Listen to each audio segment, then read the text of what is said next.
Hola, muy buenos días. Bienvenidos y bienvenidas al octavo Congreso de Bibliotecas Universitarias y Especializadas, organizado por la Dirección de Servicios de Información y Bibliotecas SISIB de la Universidad de Chile. Soy Rafael Castillo, parte del equipo organizador. Agradecemos su asistencia a esta segunda versión online de nuestro encuentro. Si bien extrañamos reunirnos presencialmente, continuamos con esta modalidad para la seguridad de todos y todas. Les invitamos a utilizar el chat y las redes sociales como un espacio para interactuar con sus colegas y pares. Tal como ayer, 𝗪𝗏𝗀𝗀, parte de nuestro equipo organizador, estará saludando, respondiendo sus consultas y entregándonos la información relevante. También podemos conversar por Twitter usando el hashtag 𝗔𝗹𝗲𝗅𝗶2022. Les invitamos a seguir nuestra cuenta de Twitter, SISIB Chile. Mientras esperamos que se conecten los y las asistentes, queremos saber a qué se dedican, cuál es su actividad puntualmente en las ciencias de la información. Para eso vamos a levantar una encuesta aprovechando la tecnología de Zoom y realizaremos, esto aparecerá en su pantalla. Tienen aproximadamente 2 minutos para contestar. Mientras tanto, desde el equipo organizador del Congreso queremos agradecer a nuestros auspiciadores, IMTS Groups, 𝗪𝗂𝗱𝗀, Wiley, Emerald, Publishing, 𝗔𝗹𝗲𝗅𝗶, BMJ, ProQuest, Turnitin, Cambridge University Press, 𝗔𝗹𝗲𝗅𝗶, IOP Publishing, 𝗪𝗏𝗍𝗄, Oxford University Press, el libro, TIEM, Springer Nature, 𝗪𝗏𝗀𝗀𝗀. Asimismo, también agradecer a nuestros patrocinadores, Wikimedia Chile, 𝗪𝗂𝗏𝗀, el Colegio de Bibliotecarios, 𝗂𝗂𝗃, la Escuela de Bibliotecología de la UTEM, la carrera de Bibliotecología de la Universidad de Playa Ancha y la carrera de Gestión de Información Bibliotecología Archivística de la Universidad Alberto Hurtado. Mientras contestan, aprovecho también de leer algunos saludos.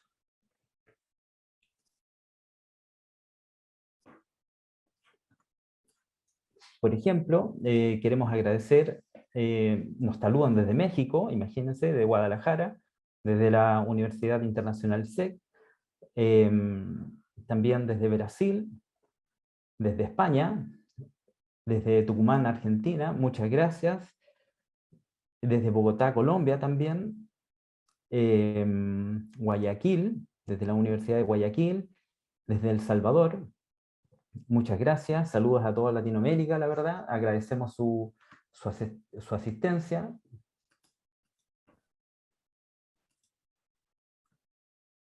Ok.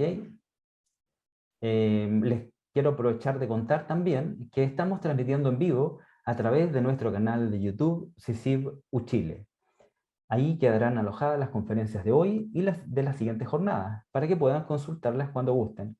Asimismo, les sugiero suscribirse a nuestro canal. En este se encuentran las conferencias de nuestra pasada edición y otros múltiples recursos. Mi compañero 𝗪𝗏𝗀𝗀𝗀 está dejando el link en el chat. También queremos aprovechar de recordarles que durante la tarde de estas 3 jornadas hay una parrilla muy interesante de más de 20 talleres que les invitamos a revisar en el sitio web del Congreso. El link está disponible en el chat. Les recordamos que los talleres son gratuitos y requieren registro individual en cada uno de ellos. Aún pueden registrarse para la jornada de la tarde y para mañana. Y por último, y no menos importante, tenemos disponible una feria virtual de productos y servicios de información. Pueden encontrarla en el menú del sitio web del Congreso bajo Feria Virtual. Ahí podrán conocer a los proveedores y productos y agendar reuniones. Roberto está también dejando el link en el chat. Sí, quiero aprovechar también este momento para recordarles primero que cada conferencia tendrá un espacio para preguntas al final. Les invitamos a formularlas en el chat y también vía Twitter usando el hashtag @𝗪𝗏𝗀𝗀𝗀2022. La transmisión en vivo a través de YouTube no tiene disponible la opción de realizar preguntas. Segundo, En caso que necesiten utilizar el servicio de traducción inglés-español para nuestras conferencias, pueden encontrar un icono de mundo en la parte inferior, hacia la derecha, en su sesión de Zoom. Apretando ahí podrán conectarse al canal para utilizar el servicio. Deben presionar la opción español para oír la traducción. Una vez que esta finalice, deben volver al canal original. Ahora damos comienzo. Antes de eso, perdón, voy a leer la actividad principal en general de los asistentes actualmente al Congreso. Es de un 93% de los asistentes hoy trabaja en biblioteca. Tenemos solo un 2% que trabaja en archivos, tenemos un 2% en trabajos de investigación y un 3% que trabaja en docencia.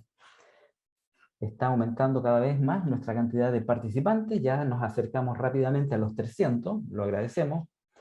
Y bueno, ahora damos comienzo oficial a la segunda jornada de la 8ª edición del Congreso de Bibliotecas Universitarias y Especializadas con la conferencia de 𝗖cie HDZ.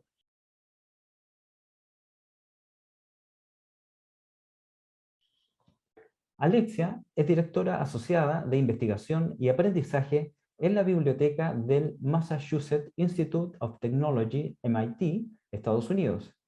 Recientemente fue nombrada como integrante del equipo editorial del MIT y es miembro electo de la junta directiva de 3 organizaciones: The Center for Research Libraries Literacies, The Conversation US Edition. También ha sido elegida como miembro del consejo asesor del 𝗔𝗹𝗲𝘅𝗶 Society of Fellows in Critical Bibliography. Ha publicado múltiples capítulos de libros y artículos de investigación en una amplia gama de temas relacionados con la diversidad. Hoy Alexa nos presenta la conferencia Meeting the Mission Moment, Exercising Bold Leadership During COVID and Beyond. Les recordamos que pueden hacer sus preguntas a través del chat y el Twitter utilizando el hashtag #BiblioU2022. Estas serán formuladas luego de la conferencia. ¿Ok? Alexa, muchas gracias por estar con nosotros y nosotras desde Boston, Estados Unidos. La palabra es tuya. Good day, everyone, and thank you so much for such a lovely introduction. I am 𝗖cie HDZ, everyone, the Associate Director of Research and Learning for the Massachusetts Institute of Technology, known as MIT Libraries. I extend you greetings on behalf of our director, Chris Berg, and also all of my colleagues, 165 employees of the MIT Libraries. I will share with you that it is quite chilly here, and so you may be surprised to see me in a turtleneck. Yesterday, we were -12°C. Today, we are back up to a warm 8°C. So I do hope and imagine that wherever you are in the world, it is warmer and far more balmy than it is here. It is my privilege and honor to speak with you today on a topic that really touches my heart and that I hope will resonate with all of the conference attendees. And so I will share my screen. Just give me one moment, everyone.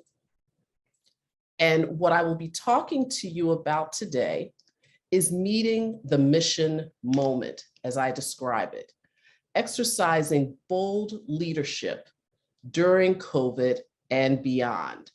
And so I want to first say to you all that the conference presenters, of whom I am deeply appreciative of, gave me a significant charge and request for this presentation. They asked me to share my experience of what the MIT Libraries has been doing in the era of COVID-19 and the future that we think is coming for libraries. They also requested that I discuss with you our service model, our community, and our restart efforts for campus services. And the conference conveners also requested that I discuss the future of work and artificial intelligence. And so I swear to you that I will do my best. These are significant pieces of a broader puzzle through which we all share some commonalities.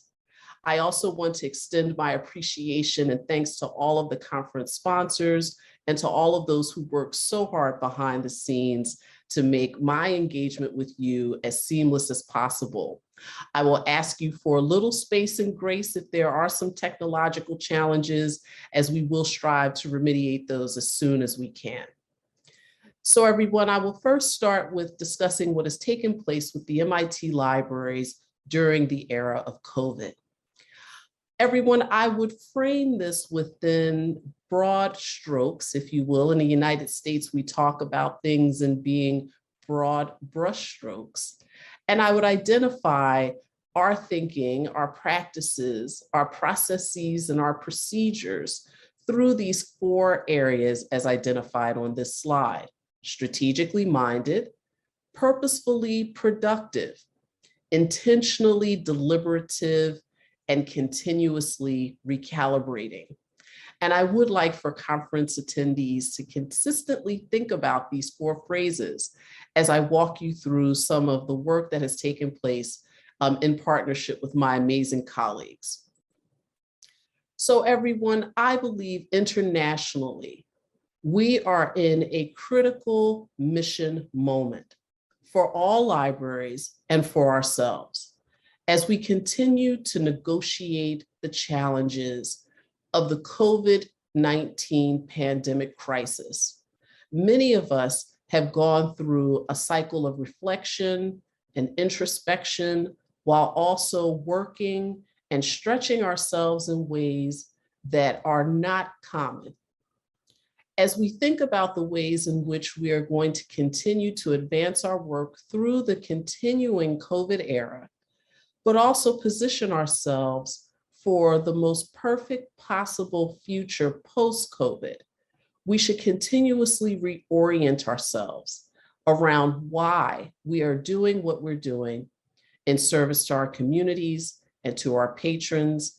And moreover, what are the skills and what is necessary for us as libraries and library employees and leaders to ensure that we are constantly coming back to reorienting ourselves around the mission moment.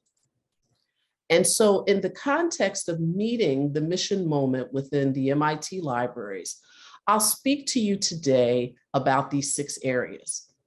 First, everyone, believe it or not, during COVID, we renovated our main library. We're very proud of what it looks like, and I am particularly excited to share with you that we will be featured in a United States magazine that is quite prestigious, Architectural Digest, in the upcoming months. So look out for that information really soon. We also implemented a full program that we described as Restart. And so you all's query to me around sharing information about how we restarted our program is absolutely apropos, because we literally renamed our reorientation efforts back onto campus after the onset of the pandemic crisis as Restart. We also did, everyone, a significant amount of capacity building within our library's community engagement program to enhance what we refer to as a sense of belonging on our campus. We also assert our position as the MIT libraries and the role of libraries with educating patrons about AI ethics. We have also been focused on strengthening the library's diversity, equity, inclusion, and accessibility efforts. And lastly, we have spent a significant amount of time aligning the library's strategic priorities with our new urgency vision. So everyone, I will begin with the Hayden Main Library renovation. And as you heard in the introduction, I started at MIT Libraries on October 1st of 2020. This renovation project was well underway at the point that I began, yet I was placed on the Restart and the Hayden renovation teams to ensure that the last elements of these important efforts moved about as seamlessly as possible. we are really very proud of how we have invited a whole new way of engaging in library spaces as a result of this renovation. As you can see from these pictures, we have opened up the space more. We have removed some of the stacks and pushed them further back onto the first floor, but we have allowed the space to be more of a space of collaboration and engaging and belonging. It has been delightful to see our students come into the space with wide eyes of awe, and moreover, utilizing the space in a multitude of ways. So not just simply using the space for receiving and getting information from our library staff, but they also use it as a space of convening. You'll see that one of these other pictures here is the picture of our courtyard cafe. So we actually also have a dining facility within the Hayden Main Library. Here, everyone, is the configurable space within the Hayden Main Library called the Nexus. So on the first floor, the entire space is open. There are no walls. They're just simply kind of curtains to pull around for privacy for groups or individuals. We do have a series of small group study offices also on the first floor, but there are not a lot of kind of constricting walls within the space. What's particularly exciting about the Nexus is that it is a configurable space. So the wall is actually up in the ceiling and retracts down to make the Nexus a more cozy or comfortable meeting space. We have hosted a series of events in the space, including a piano concert by 3 of our graduate students. And we've also hosted the academic council of the Institute, and that includes the president and the provost of the Institute and the senior leadership team. And we have also hosted the office of the vice chancellor of the Institute, who has responsibility for student affairs and student services. Next to the picture of the Nexus, everyone, is our exterior courtyard. We wanted to make sure that we created an inviting space that is also environmentally aligned. You will see that we incorporated a significant amount of natural features within the space, and the courtyard too is utilized quite heavily within the libraries and outside the libraries. Now, everyone, I'm going to talk a bit about our Restart program. So the MIT libraries closed to patrons, everyone, in March of 2020, and we reopened in August of 2021. What that meant is that nearly our entire staff worked remotely during this time period. So the Restart team was constituted to initiate existing services, but also expanding services such as international shipping, because we also had suspended on-campus classes for some time period, and we literally had students and faculty working from various points around the world. We also modified several of our e-resources agreements to extend and increase access.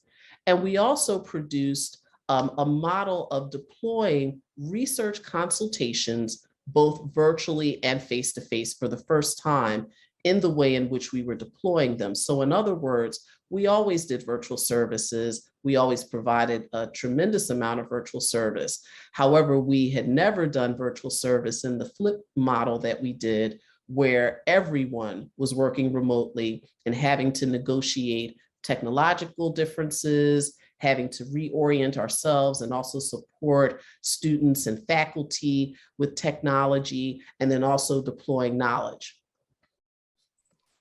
Alexia, Barbara here. I'm sorry I'm interrupting, but could you activate the presentation mode for your slides? Oh, sure. I am so sorry. My apologies. No worries. No worries. It's okay. Is that better? Yes, it's perfect. Thank you. Okay. Yeah, thank you. And my apologies for that. I'm sorry. I thought I did that. And so in the context of continuing to implement the Restart program, everyone, there was a parallel and intersecting process that was initiated by my leadership team at the MIT libraries. And so I am the associate director in charge of the Research and Learning Directorate. And we decided that it was important, because the majority of our team was working remotely, that we address some of the human-centered aspects of Restart, such as change management efforts, addressing health and wellness concerns among the staff, and also committing to engaging our staff in ongoing organizational improvement dialogues. So what we came up with, everyone, is a report that you will have access to, entitled "The Future of Work in the Research and Learning Directorate."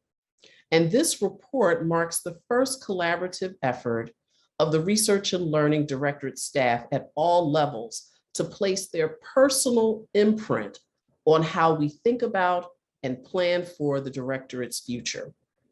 The research is also incorporated within this report to identify best practices for hybrid work. As we were preparing this report, the university's leadership made it pretty clear through their own process entitled "Work Succeeding" that we would more than likely move towards a hybrid working model for nearly all eligible staff within the MIT community. Therefore, this report addresses some of the activities that are necessary to harmonize staff relations and to also address communications in relationship to a hybrid working model. And so there were a multitude of recommendations that came through. In the United States, we refer to some of these working agreements as shared norms or normals in support of quality work and to avoid workplace conflicts as much as possible.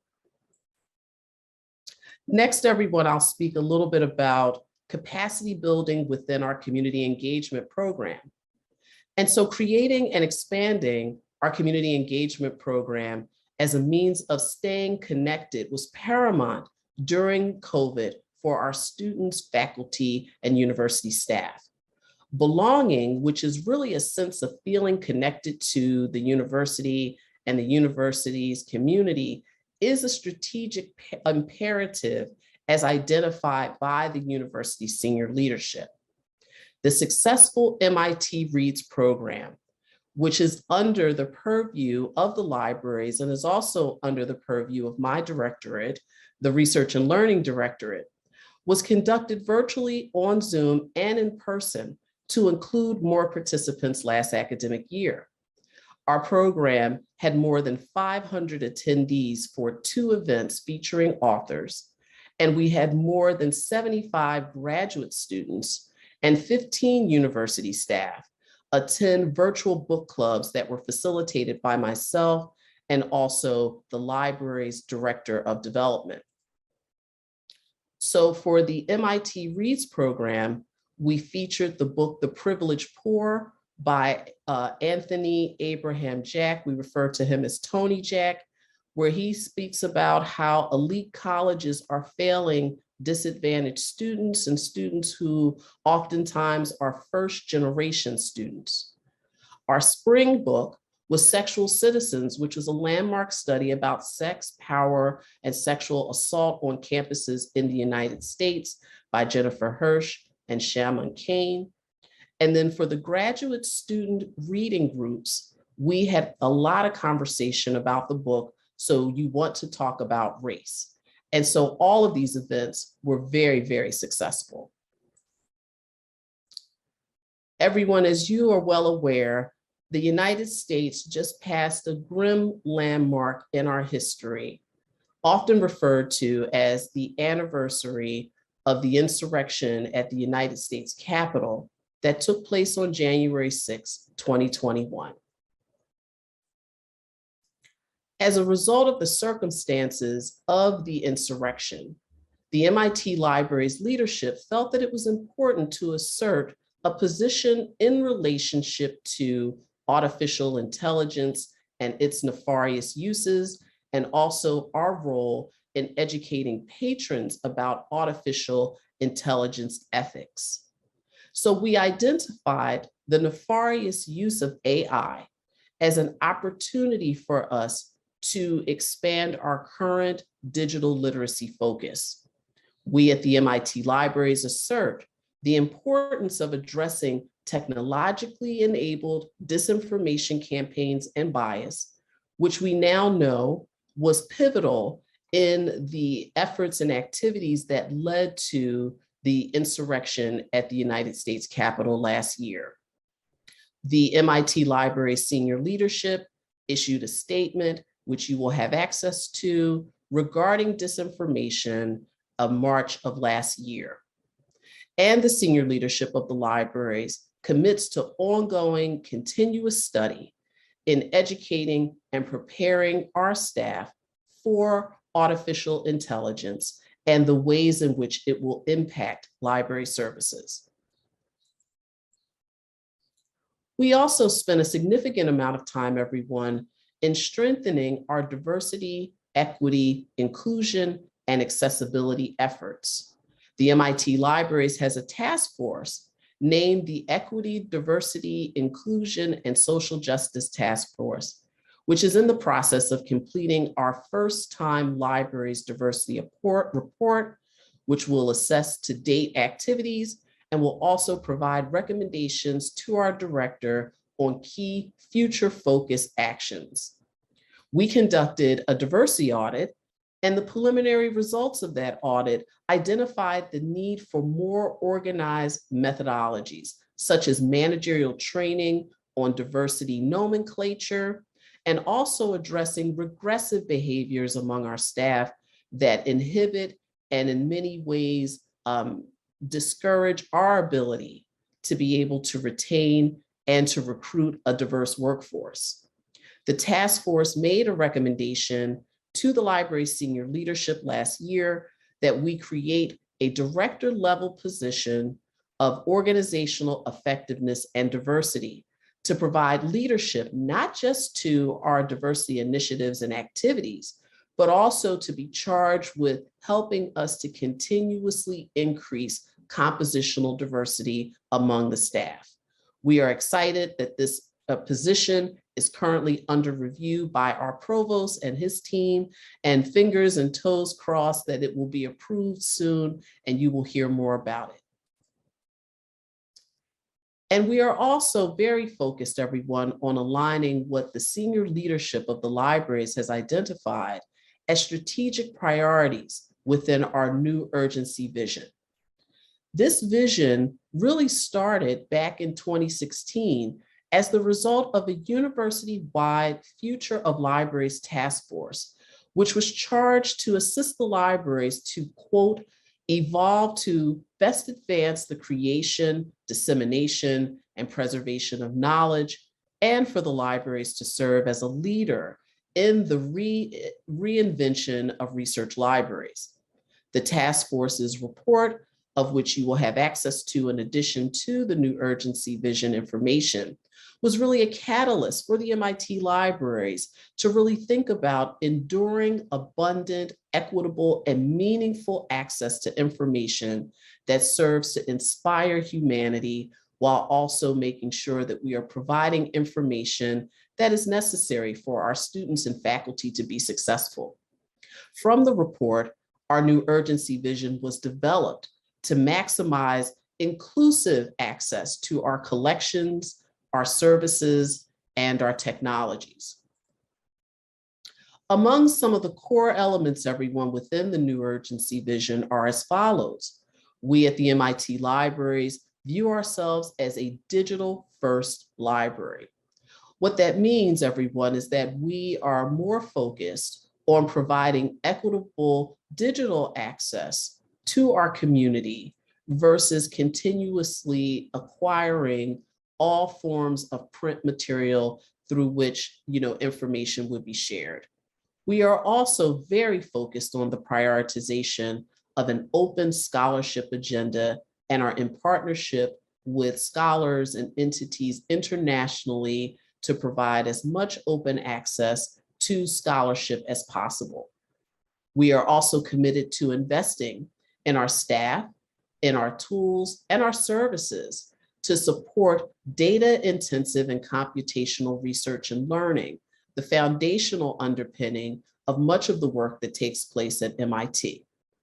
There is also an emphasis on what we describe, everyone, as the essential core of our physical collections, services, and spaces that will provide a portfolio of singular relevance and exceptional quality of material that cannot be meaningfully replicated in a digital or online context. So in other words, digital first does not necessarily mean digital only. We are committed to object-based pedagogy. We are also committed to providing and sharing information that cannot be replicated in a digital format. The combination of the two will constitute what we describe as the essential core. We are also committed to creating a library's environment that will advance and support and sustain equity, diversity, inclusivity, accessibility, and social justice initiatives. And lastly, we are committed to exercising what we describe as bold leadership in defining new models that other research libraries could potentially replicate in the near future. And so everyone, I was asked to provide you some optimism in the context of COVID. And I do hope that this presentation helps to seed some of that thinking and some of those concepts for you. And so my hope and inspiration for you and your libraries is as follows. I believe, everyone, that we can absolutely leverage the COVID pandemic crisis to examine and re-examine all approaches to services, collections, technology, staffing models, and physical spaces. I also believe, everyone, that it is essential for us to think about and plan for trimming what we describe in the United States as the proverbial fat from our service portfolios so as to avoid burnout by our leadership and our staff. It's important for all of us to be thinking about how we will refine our workflows and our activities to an essential core at this particular moment in history. It's also vital, everyone, that we reshape our libraries to meet this mission moment. And what that means is employing different forms of staff engagement by encouraging more of their participation in service design efforts than perhaps what we have done in the past. This is now the time, everyone, for bold leadership. Without a question, COVID continues to stretch us in ways that are unanticipated and unexpected. As I am talking to you today and thinking about all of these different variants and how they have inhibited our ability to be able to be together face-to-face for this conference, and in many ways face-to-face in our various library spaces, that doesn't mean that we shouldn't be thinking about how we can continuously assert the value of libraries and the value that we bring to our respective institutions and organizations. I believe, everyone, that bold leadership falls within these four areas that I started the presentation off with today: being strategically minded, being purposefully productive, being intentionally deliberative, and continuously recalibrating all of what we do for COVID and beyond. I want to thank you all so much again for your time and attention, and I welcome questions and comments from the audience. Thank you so much.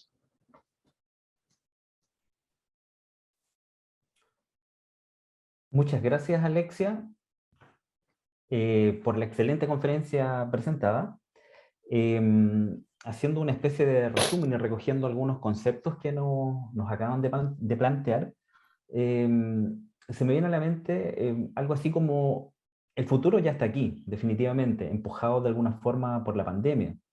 Por un lado, es necesario generar diálogos con el equipo de biblioteca, evaluar también cuáles son las mejores prácticas para trabajar en modo híbrido, así como también educarnos con respecto al uso de la inteligencia artificial, alfabetizarnos con respecto a esto.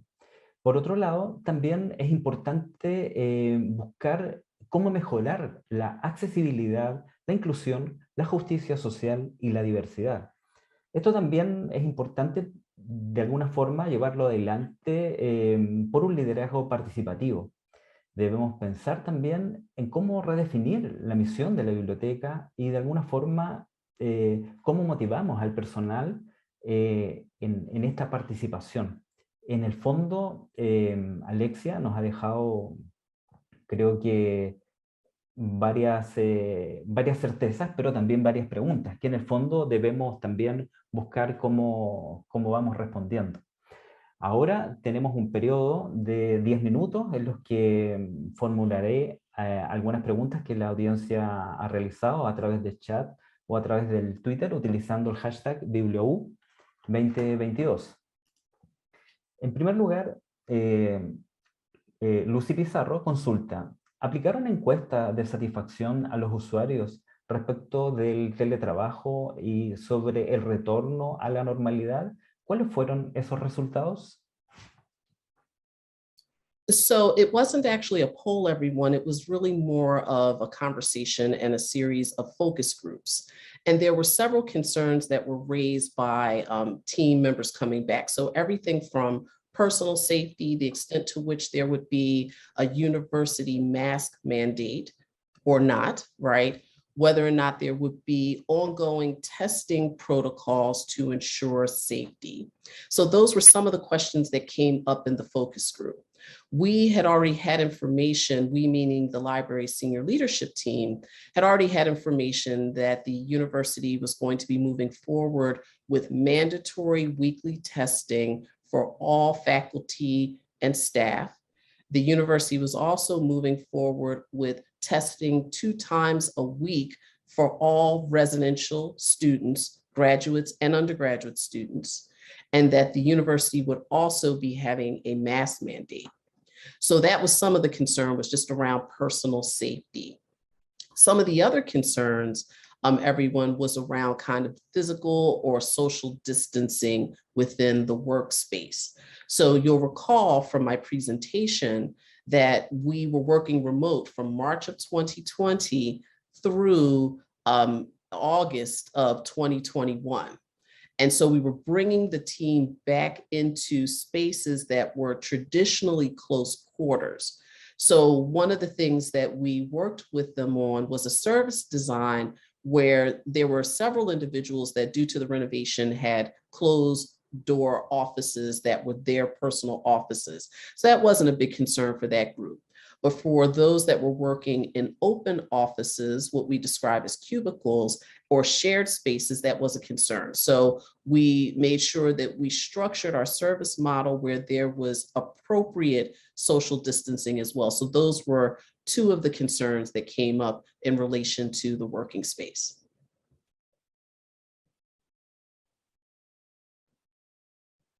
Perfecto, muy agradecido. Una consulta que You're nos welcome. llega a través de Twitter es: la pandemia toma a todos por sorpresa. El trabajo a distancia sacó a la luz las fallas de la formación del equipo bibliotecario y, en consecuencia, la importancia de un programa de formación continua. Pero ahora, con una mirada más centrada en nuestras verdaderas necesidades, especialmente en lo que se refiere al uso de tecnologías, ¿la biblioteca del MIT ya contaba con un programa de formación continua para el equipo antes de la pandemia? Alexia, muchas gracias por tu conferencia. Es lo que nos dicen por Twitter. Yes, you are so welcome. So we had what a lot of libraries would refer to as virtual reference and virtual chat services. And that was pretty robust, everyone. So that structure was already in place. What we didn't have in place that we had to create very quickly, probably very similar to many of you all's experiences, was an extended consultation program, if you will. And so the course-related instruction had to shift based on what was happening with the faculty members that the librarian and the librarian staff was partnering with. And that changed because of COVID very quickly. So in other words, we would at one time believe that we could do a hybrid educational model, have some students in the class, bring some others in through Zoom, but then a COVID variant would completely shift that, and we would have to flip 100% to a virtual model. We also had to learn the technology and learn new ways, very similar to you, of how to deploy all types of educational materials within a virtual space, so as to try to make that virtual space engagement as seamless as possible. It was a little bumpy initially. And so I would say that, in spite of the fact that we have technology in our name, that there was still a lot of growth opportunities for us and for the staff. So we did have a foundational program that was somewhat virtual, but then we moved the entire program almost 100% virtual, and that took a lot of shifting.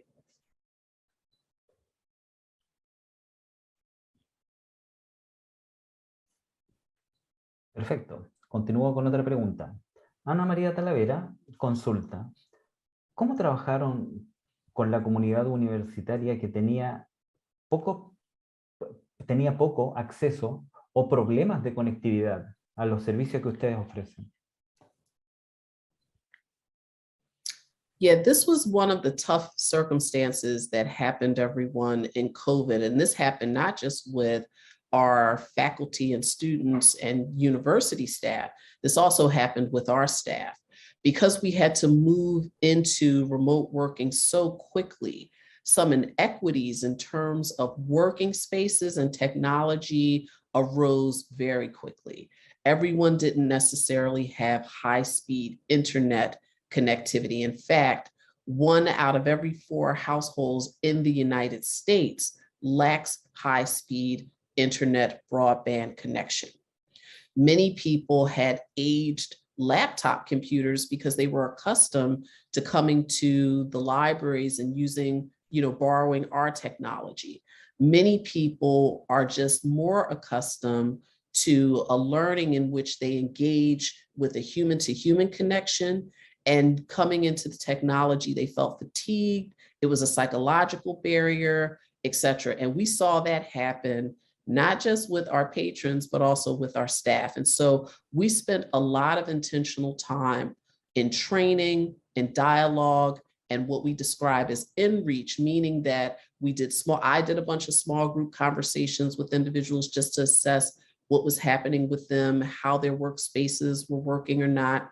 Also worked with a lot of faculty and staff on helping to provide some recommendations or making their working spaces at home or wherever they were remotely as comfortable as possible.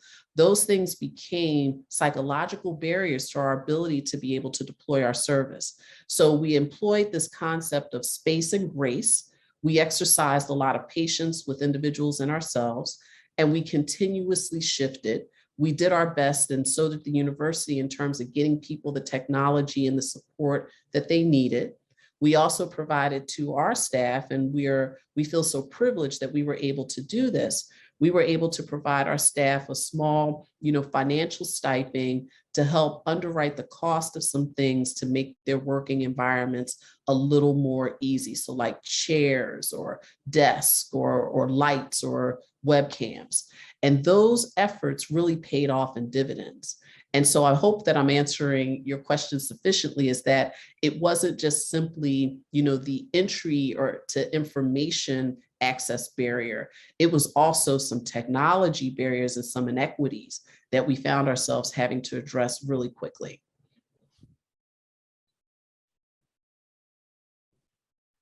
Sí, sobre el mismo tema que estás planteando, Alexia, ¿qué recomendación le harías a las bibliotecas para equilibrar de alguna forma estas diferencias?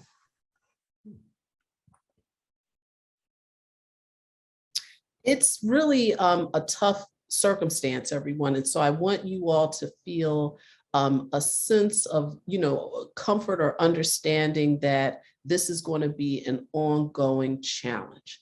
So what I would suggest is, as we're kind of going back and forth between hybrid work and place-based work, is to continuously check in with staff to see if there are ways that we as library leaders or as peers or colleagues can provide support to each other.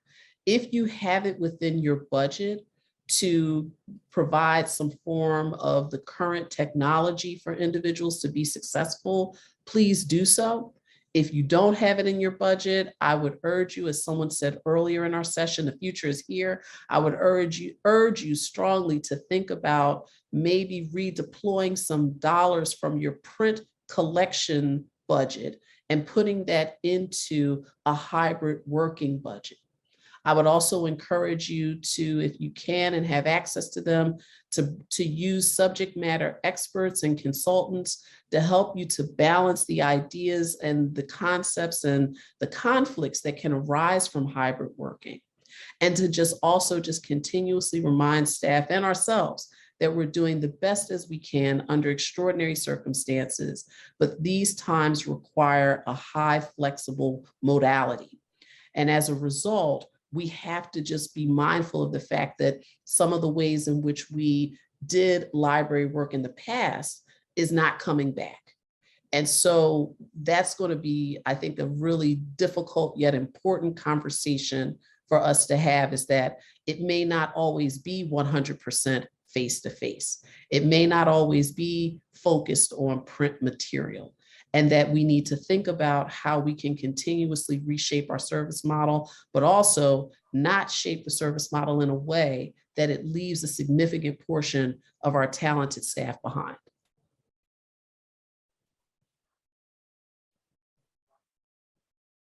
Claro. Por otro lado, nos gustaría saber qué importancia le otorgas a las redes de cooperación bibliotecaria en este nuevo escenario post-pandemia.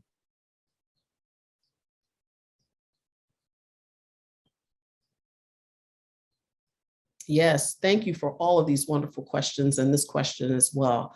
I really see the value of a consortium effort, both in our respective countries and then also internationally, to problem solve and to continuously scale for some of the challenges that we have discussed today, or that I brought in front of you within my presentation. As we talk about the future of work, as we talk about how there will be impacts with artificial intelligence and how the work of libraries will be reshaped, as we have conversations around equitable staffing models and what that looks like for the current and post-pandemic environment, as we think about our role in educating our patrons about open scholarship and the importance of open access, as we also think about our role in making sure that we are also in the forefront of education, planning, and strategy around ethics in relationship to digital literacy and artificial intelligence. The power of international consortia, I feel, is going to be vital. I am a huge proponent of it, and I definitely am a participant in several of them, and I would encourage more of that to happen.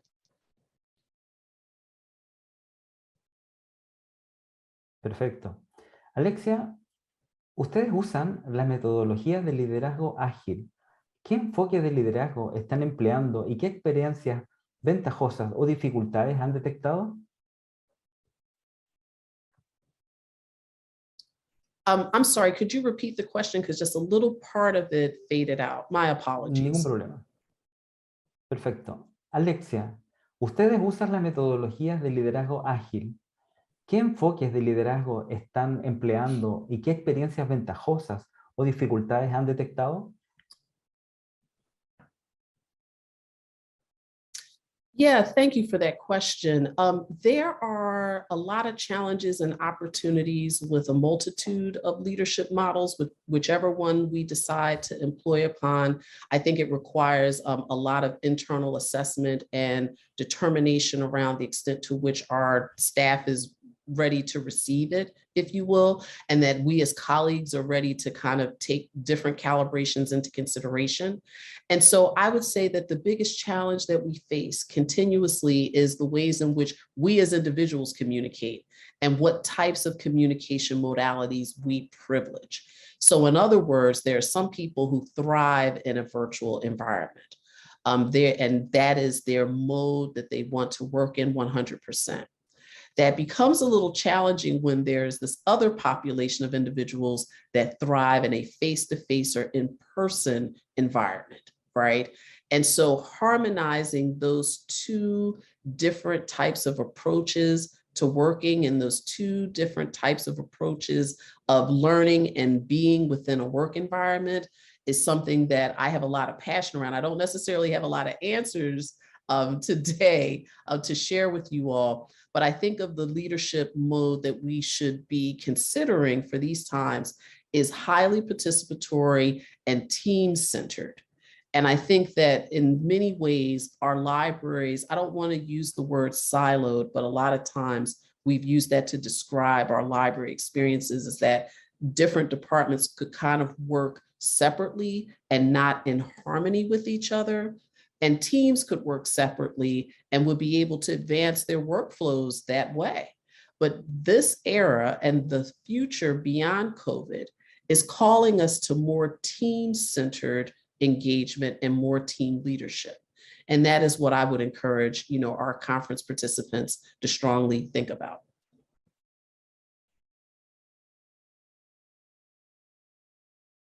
Gracias, muy interesante lo que nos planteas. Te quería decir, la verdad es que tenemos muchas preguntas y comentarios. Tu presentación ha despertado un gran interés en nuestra audiencia. Nos pone muy alegres también la cantidad de comentarios e intereses de las experiencias del MIT. Tenemos diversas preguntas sobre teletrabajo. Como última pregunta, en honor al tiempo, ¿nos podrías dar una mirada general sobre cómo el teletrabajo seguirá en las bibliotecas del MIT y cómo ves el futuro del teletrabajo en las bibliotecas? Yes, and thank you again, Raphael, and thank you everyone for all of your really wonderful questions. So the MIT University has made it very clear that under the institution's task force entitled Work Succeeding, that we will as a university continue with hybrid working until further notice. Because we are a science and technology university, we can't 100% decamp or veer away from the fact that our educational experience is very laboratory centered, right? It is very what we describe as haptic. It is based on touch and based on engagement with each other, right? However, COVID has taught us that there are ways to extend that laboratory educational experience into a virtual realm, but that the virtual realm can't 100% substitute for the in-person realm. So for the libraries, everyone, we will continue with a hybrid working model, until, I think it's going to be here permanently, quite frankly. We do have a directorate within the libraries, our technology directorate, that is nearly 100% remote. They were able to identify that they could do their work successfully from various remote locations. And that directorate has also been able to advance some really important work with other technology units on the university's campus that are also remote.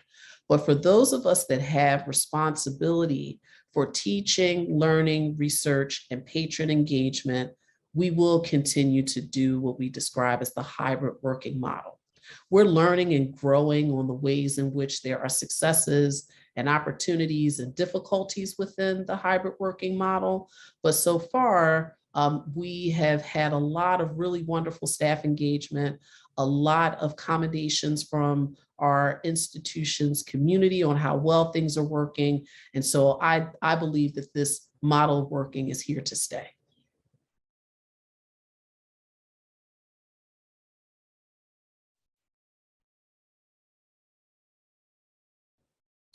Raphael, you are muted. There you go. I saw. Alexia, agradecemos nuevamente tu conferencia y el tiempo que tomaste para responder las preguntas de nuestra audiencia. Muchas gracias, Alexia. Thank you, everyone.